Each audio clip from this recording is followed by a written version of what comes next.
My name is Angela Whitfield, and this is the story of how I stopped belonging to my own family. It began on my 27th birthday, a cloudy afternoon in Cleveland, Ohio, inside the house that once smelled like comfort and coffee, but had turned into something sharp-edged over the years. My parents, Elaine and Victor Whitfield, stood in the kitchen with a store-bought chocolate cake, pretending it was a celebration. I remember the cheap candles sputtering, the faint hum of the refrigerator, and my mother's voice trembling with fake sweetness when she said, "Make a wish, honey." My wish, if I had made one, would have been simple: peace. But I didn't even get to blow out the candles. Instead, when I told them that I would not sign over the deed to the blue house that my grandfather, Arthur Whitfield, had gifted me, the entire mood changed. My father's jaw tightened. My mother's hands shook. "You can't be serious," my father said. "You owe us that house. We raised you." I said quietly, "Grandpa left it to me, Dad. It's mine." The words came out calm, but inside, my chest was pounding so hard I could hear it echo. Then, in a moment that still replays in slow motion in my mind, my mother grabbed the cake with both hands, frosting, candles, everything, and slammed it down on top of my head. The sound was soft, a wet thud, and the smell of chocolate filled my nose as the frosting ran down into my eyes. My father shouted over me, "How dare you deny us? We are your parents." I didn't scream. I just stood there, feeling the weight of the cake slide off and hit the tile. The room went silent except for the dripping. I looked at them, my parents, people who were supposed to love me, and I realized they didn't see me as a daughter anymore. They saw me as property. I turned to the sink and washed the frosting off my face. The water ran brown and sticky, and my tears mixed with it. Neither of them came to help. My mother crossed her arms. My father muttered something about ungrateful children. I felt invisible, like air. That was the moment something hardened in me, a quiet, cold resolve. When the house fell silent that night, I packed a duffel bag. Jeans, passport, laptop, and the old leather folder my grandpa had given me years ago. Inside it were the deed, copies of his will, and one of his notes in a slow, looping handwriting. "Angela, keep what's yours, and never let guilt make you small." I walked down the creaky front steps, the air cold against my wet hair. I paused at the end of the driveway, looking back at the house, the blue siding, the porch swing, the light still on in the living room. For 27 years, that had been home. But now it felt like a stranger's house. My parents were inside, probably talking about how to make me change my mind. They didn't know they'd already lost me. That night, I sat in a quiet diner off Euclid Avenue and listed the property for sale. My hands trembled as I filled in the online form. I thought maybe I was being rash, maybe I'd regret it. But then I remembered the sound of my mother's voice, the cake sliding off my face, and I pressed submit. Within 3 days, I had an offer. A buyer from Denver, Colorado, a business consultant named Mark Jensen, wanted the place immediately. He offered $780,000 cash. I didn't hesitate. I signed the papers at a notary downtown, sealed them in a white envelope, and overnight the package. The next morning, I received confirmation. The funds had cleared. When I checked my account, I saw 2 separate deposits. One for the house, as expected, and another I hadn't anticipated. It was from a trust I'd never known existed. I stared at the numbers. $95 million. $95 million. At first, I thought it was a bank error. Then, I found the accompanying letter, tucked in with the legal documents my attorney sent. It was from Arthur Whitfield's estate office in Chicago, Illinois. Grandpa had sold a national chain of hardware stores years before I was even born. He had left the bulk of his fortune in a trust, set to release to me on my 27th birthday, if and only if I still possessed the deed to the house he had given me. My breath caught. I understood everything in a single moment. My parents knew. That's why they wanted the house. It wasn't about property. It was about control and the money behind it. I closed my laptop and stared at the ceiling of the small apartment I was renting. I could almost hear Grandpa laughing softly somewhere beyond the walls, that half smile he used to wear when he said, "Money reveals character, Angela. Watch closely." He'd been right. The next morning, I did something impulsive. I opened my laptop again, typed flights to Miami, and booked a one-way ticket leaving that night. I didn't tell anyone, not my parents, not my friends. I withdrew $10,000 in cash from a local branch, enough for a few months of quiet living if I needed to vanish. Then I packed the essentials into 2 suitcases, sold my old car for $6,500, and left Cleveland without a single goodbye. The flight was half empty. I sat by the window and watched the lights of Ohio shrink beneath me, then vanish into clouds. Somewhere over the dark stretch of Tennessee, I started crying. Not loud, not messy, just quiet tears that didn't stop for hours. It wasn't grief. It was freedom trying to make room inside me. When I landed in Miami, Florida, the air was heavy and warm. I rented a small white bungalow in Coconut Grove, a short walk from the bay. The landlady, Mrs. Henderson, was an older woman with silver hair who barely looked up from her crossword puzzle when I handed her the envelope of cash for the first month's rent. "No noise, no parties," she said. "Other than that, you'll be fine." That first night, I stood barefoot on the tile floor, looking out the window at the palm trees swaying. I felt the strangeness of starting over in a city where nobody knew my name. I didn't feel rich, even with the millions sitting quietly in my account. I felt clean. For the first time in my life, nobody was demanding anything from me. I made tea, sat at the small kitchen table, and opened Grandpa's leather folder again. I read his note until the words blurred. Then I whispered aloud, to no one in particular, "I'm keeping what's mine, Grandpa." Outside, the city hummed, cars, distant laughter, waves somewhere in the dark. Inside, I made a promise to myself. I would never go back. Not to the house. Not to the shouting. Not to the people who only saw my worth in dollars. That was the night I began to live my own story, not as someone's daughter or heir, but as Angela Whitfield, a woman who had been hit with a birthday cake and walked away with her freedom. When I landed in Miami, the city shimmered like a mirage. Humid air, glittering ocean, the sound of distant music even in the middle of the afternoon. I had never been here before, but somehow it felt like the right kind of unfamiliar. A clean page. The kind you almost don't want to write on because it's too perfect, too full of potential. I told myself that if I could just breathe here, maybe I could build something new out of what was broken. I rented a small white bungalow in Coconut Grove, tucked behind a row of banyan trees. It had 1 bedroom, a kitchen that smelled faintly of lemons, and a screened porch that creaked when the wind picked up. The rent was $3,200 a month, and I paid for the full year in advance, cash, because I didn't want questions. The landlady, Mrs. Henderson, didn't care much as long as the money cleared. She gave me a key on a faded Mickey Mouse keychain and said, "People come here to disappear, honey. It's not a bad place for it." I smiled because she was right. I had come here to vanish from my old life. My first few days passed in quiet motion. I bought a simple couch from a secondhand shop, a kettle, and 2 leafy plants that made the house feel alive. I cooked plain meals, toast, eggs, tea. No candles, no cake, no noise. I didn't turn on the TV or radio. I wanted silence, so I could hear my thoughts. I told myself I wasn't lonely, just resting. But sometimes at night, when the ceiling fan hummed above me, I thought of Cleveland, of the blue house I'd sold, and of my parents' faces when I walked out. The hurt still sat inside me like a stone. On my second morning, I met Lila Martinez, my neighbor. She was watering a trail of pink bougainvillea along the fence between our yards. She looked up, smiled, and said, "You knew?" "Yesterday knew," I said, and that made her laugh. She was the kind of woman who made conversation feel effortless.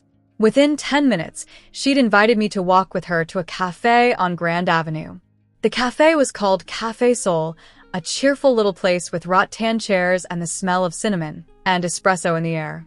We ordered iced coffees and sat under a striped umbrella. Lila talked about her family, her brother who lived in Cleveland, which made me blink, and her teenage daughter who painted murals downtown. When she asked about me, I hesitated. Then I told her small pieces: my grandfather, the house, the fight, the cake. I didn't cry this time. Lila didn't gasp or offer pity. She just nodded, then handed me a napkin when I paused. "You're safe now," she said softly. "That's all that matters." That one sentence broke something open in me. It wasn't pity. It was understanding. And for the first time since I'd left home, I believed it, that maybe I was safe. After that, we saw each other almost every morning. Sometimes she brought me mango slices from her backyard tree. Sometimes I helped her trim the flowers. I learned that she worked part-time at a small library near Biscayne Bay and volunteered with a local shelter for women leaving abusive homes. I didn't tell her about the money. I didn't tell anyone. I just let her think I was another woman starting over, and maybe that was true in the ways that mattered. Still, I knew I had to be smart about what Grandpa had left me. $95 million wasn't just a fortune, it was a responsibility. So, I found an attorney, Claire Rhodes, through a referral service. Her office was downtown, in a sleek glass building that smelled of coffee and carpet cleaner. She was in her 40s, sharp-eyed and patient. When I told her my story, she didn't flinch. "You want structure," she said. "Trusts, taxes, privacy. Nothing flashy. Am I right?" "Exactly," I said. Claire helped me set up what she called a family office, even though I was the only one in it. She established a trust fund in my name, filed for an LLC to handle real estate, and created a small foundation dedicated to girls' education. "If you're going to live quietly," she said, "you should also live with purpose. Philanthropy doesn't have to be loud." We opened new accounts in Miami under layers of legal protection. Asked her to make sure my phone number and address stayed private. She smiled slightly and said, "That, at least, I can promise." The work took weeks, but it grounded me. Each signed paper, each signature, felt like stitching a new identity. The kind that didn't have cake in her hair or bruises from her parents' words. I was still Angela, but stronger, steadier. When everything was done, I decided to buy a permanent home. Not a mansion. I didn't want marble floors or 10 bedrooms. I wanted something human-sized. Claire's assistant found a listing in Coral Gables, a sturdy coral stone cottage with white shutters and a mango tree in the yard. The asking price was $2.4 million, and I paid in full. When I walked through the front door for the first time, I knew I'd found it. It wasn't grand, but it felt solid, like a hand I could hold. I spent weeks fixing it up.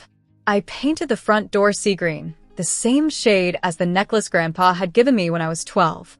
I bought furniture that matched the sunlight: cream linen, pale wood, small brass lamps. I kept everything simple, because peace didn't need decoration. On the day I moved in, I wrote my name on a sticky note, Angela, and placed it inside the mailbox, like a child claiming her desk on the first day of school. At night, I sat on the porch and listened to the city hum in the distance: cars, voices, the low heartbeat of Miami living. Sometimes I wondered if my parents missed me, or if they were still angry. But I didn't call. I couldn't. I told myself that forgiveness didn't have to mean return. One evening, Lila came over with lemonade. We sat together watching the sky turn pink. "You look different," she said. "Happier." "Maybe I am," I said. "For the first time, I think I own my life." She smiled, tilted her glass toward mine, and said, "To new beginnings." We clinked our glasses, and I felt something I hadn't in a long time: gratitude. Not for the money, not for the house, but for the quiet space between what I'd lost and what I was learning to build. I didn't need my parents to believe in me anymore. I was doing that myself, every day, one small act at a time. As the evening deepened and the cicadas began to sing, I leaned back against the porch railing and whispered a silent thank you to Grandpa. For the house, for the lesson, for the courage he must have known I'd need. Miami was my second chance, and I intended to make it count. It started on a Wednesday, the kind of quiet, bright morning Miami seems to specialize in. The ocean breeze slipped through the open windows of my coral stone cottage, and for once, I thought I was finally settling into peace. Then my phone rang. I didn't recognize the number, but the voice was unmistakable. Angela, my mother said softly. We forgive you. I froze. The spoon in my hand clattered into the sink. Forgive me for what? For everything, she said, the tremor in her voice almost convincing. For the fight, the house. We just want to move past it. Come home, sweetheart.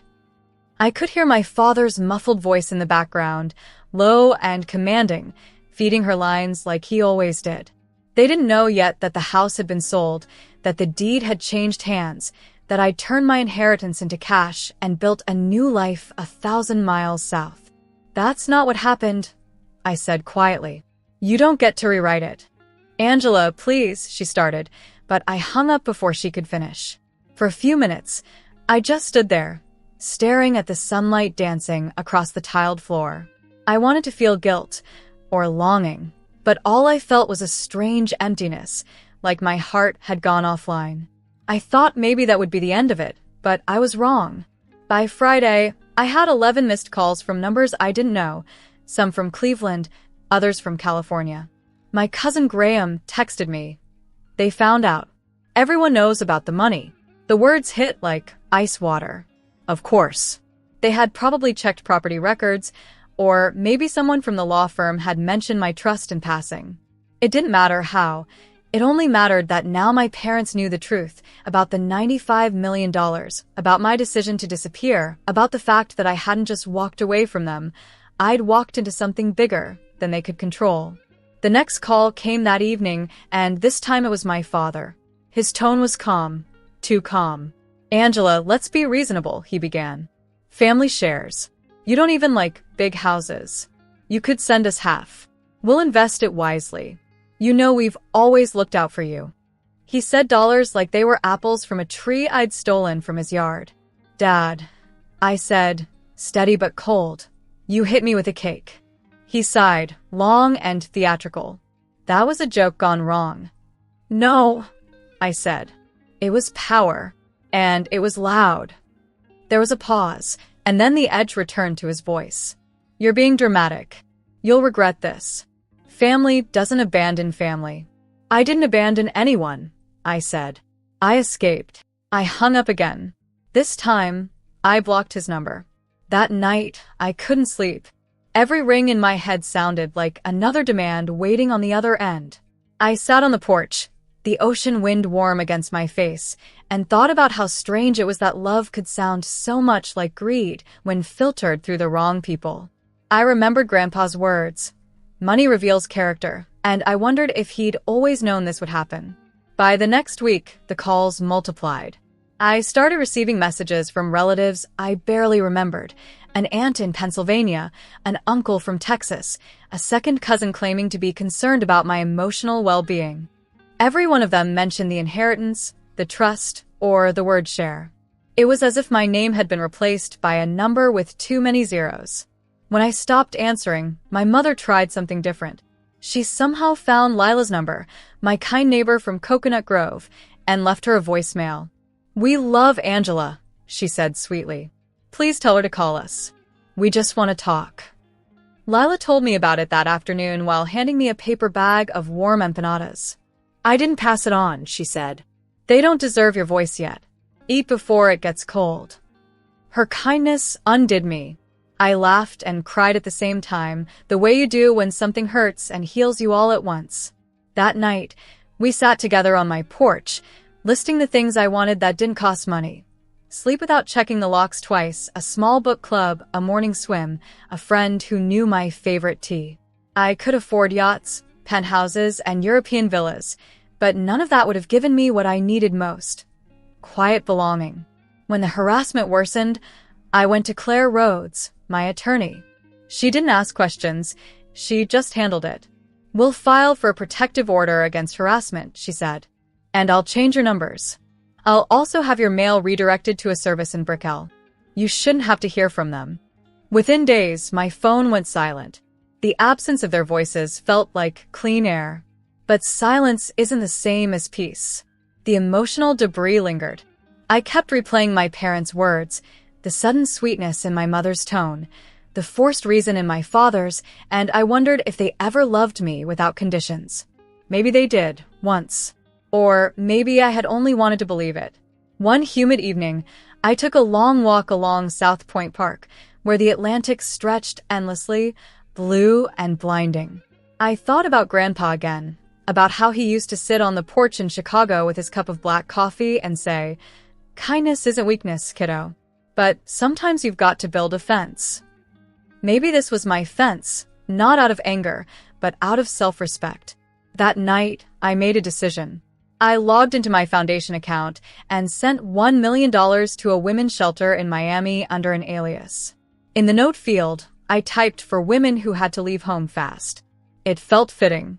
I knew that money wouldn't fix every story like mine, but maybe it could make someone else's escape softer. Afterward, I brewed tea, sat in the dark, and listened to the cicadas outside my window. For the first time in years, I didn't feel like running. I had already done that. Now I was learning how to stay, not for anyone else, but for myself. The next morning, I woke to sunlight spilling across my bedroom floor. No calls. No messages. Just quiet. I made breakfast, fed the small stray cat that had started visiting my porch, and thought about the strange gift of distance. I wasn't angry anymore, not really. Just done. As I watched the cat curl up in a patch of sun, I realized something simple but powerful. Peace isn't given. It's chosen. Again and again, especially when the world tries to drag you back into its noise. And in that moment, sitting in my Miami home with the sound of waves in the distance, I chose it again, quietly, completely, and without apology. Months passed like quiet tides. The days in Miami blended into one another, soft and golden, filled with the rhythm of things that finally made sense. My mornings began with the sound of the mango tree shedding its fruit onto the grass. I would pick up the ripest ones, cut them open at the kitchen counter, and taste their sunlit sweetness while the world outside stirred awake. Sometimes I thought of how far I'd come, not just in miles, but in becoming someone I could stand to live with. I no longer checked my phone with dread. The calls from my parents had stopped completely after Claire, my attorney, finalized the protective order. The silence felt different now, not heavy, but whole. I had built something out of the quiet. A life. A rhythm. A small, private world of my own making. I started to travel again. Not to escape, but to explore. The first trip I took was to Portland, Oregon, to sign the paperwork for a community arts center I had decided to fund. The old warehouse would be converted into a studio for young artists who couldn't afford tuition. I walked through the dusty halls with Evelyn Carter, the director of the project, a woman with paint smudges on her arms and a stubborn fire in her eyes. "You're doing something good here," she said. "You know that, right?" I shrugged, embarrassed by praise. "I just want to build what I needed when I was younger. A place to feel safe while creating something beautiful." She nodded, and I could tell she understood. Before leaving, I donated an additional $250,000 to keep the lights running for at least 5 years. Money, when used right, stopped being a weapon. It became a door. From Portland, I took the train down to New Orleans, where I spent 2 weeks in a small hotel near the French Quarter. I spent my days walking along the Mississippi River, watching street performers, and listening to jazz spill out of open doors. One afternoon, I met a teacher named Ruth Danvers, who told me about her night class for women learning practical skills, carpentry, bookkeeping, mechanics. Her biggest problem? The fluorescent lights in her workshop kept flickering. "We can't afford to replace them," she said with a laugh that didn't quite hide her worry. That night, I called Claire and arranged for new lights to be delivered and installed the following week. It was a small gesture, just a few $1,000s, but it mattered. Ruth sent me a photo later, her students smiling under the bright white glow, and I cried quietly in my hotel room, not out of sadness, but gratitude. I finally understood what Grandpa had meant when he said, "Kindness isn't charity. It's legacy." When I returned to Miami, the seasons had shifted. The air felt warmer, thicker, filled with the scent of salt and fruit. My mango tree had grown heavy with fruit again. I spent afternoons sitting beneath it with Lila, my neighbor, drinking lemonade and talking about everything from books to our favorite old movies. Sometimes her brother Julian, visiting from Cleveland, joined us with a basket of lemons from his garden. The irony wasn't lost on me. The brother of a woman from my old city, standing in my new life, laughing on my porch. But it felt right. Julian was kind, patient, quiet in a way that made space for others. He worked as a landscape designer, and one evening, he offered to help me replant the front yard. We spent hours digging and talking.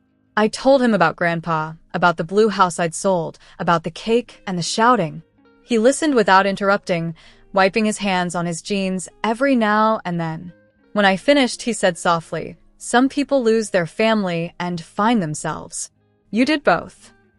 I didn't answer right away. Instead, I watched the orange sky deepen into gold and thought how strange it was that healing looked so ordinary. A man planting hibiscus, a woman learning to breathe again. A few weeks later, I wrote a letter. My last one. "Elaine and Victor, I will not be returning. I am safe in Miami. Please do not contact me again. I wish you health and peace. I do not owe you my house, my money, or my forgiveness. I am your daughter, but I am also myself. That has to be enough. Angela." I sent it through Claire's office, so there would be no way for them to trace it. When it was done, I felt lighter, as if closing one door had opened another. I walked outside that evening and sat on the porch steps, the air still warm from the day. Lila waved from across the yard, Julian carrying that same basket of lemons. We squeezed them into a pitcher, counted the seeds, and laughed when a fly tried to claim its share. "My life is small," I told them, "and it fits me perfectly." Julian smiled. "That's how you know it's real." Later that night, after they went home, I sat alone under the mango tree. The moonlight turned the grass silver. I thought about the girl I used to be, the one standing in a Cleveland kitchen with cake in her hair and tears on her cheeks. She had believed her only worth was what she gave away. I wanted to reach back in time and tell her that her worth was in staying whole, even when no one clapped for it.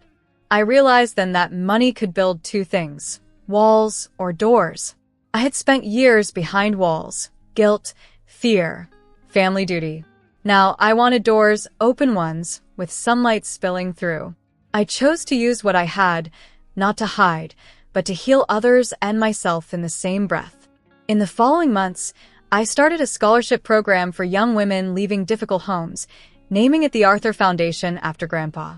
The first recipients sent me handwritten letters, full of hope, full of words that reminded me of my own once broken voice.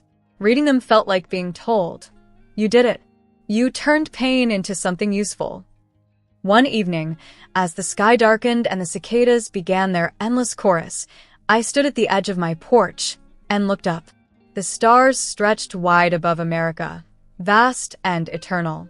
I thought about how Grandpa used to tease that one day I'd go to Europe to find the world. Maybe I still would, someday. Paris, perhaps, or London, places I'd only seen in books. But not yet. For now, I belonged here, under this mango tree, in this house that held my peace. My name was on the deed. My heart was quiet. My story, the one that began with a birthday cake and ended with a door, was finally mine, told by me, every word of it earned, and that was enough.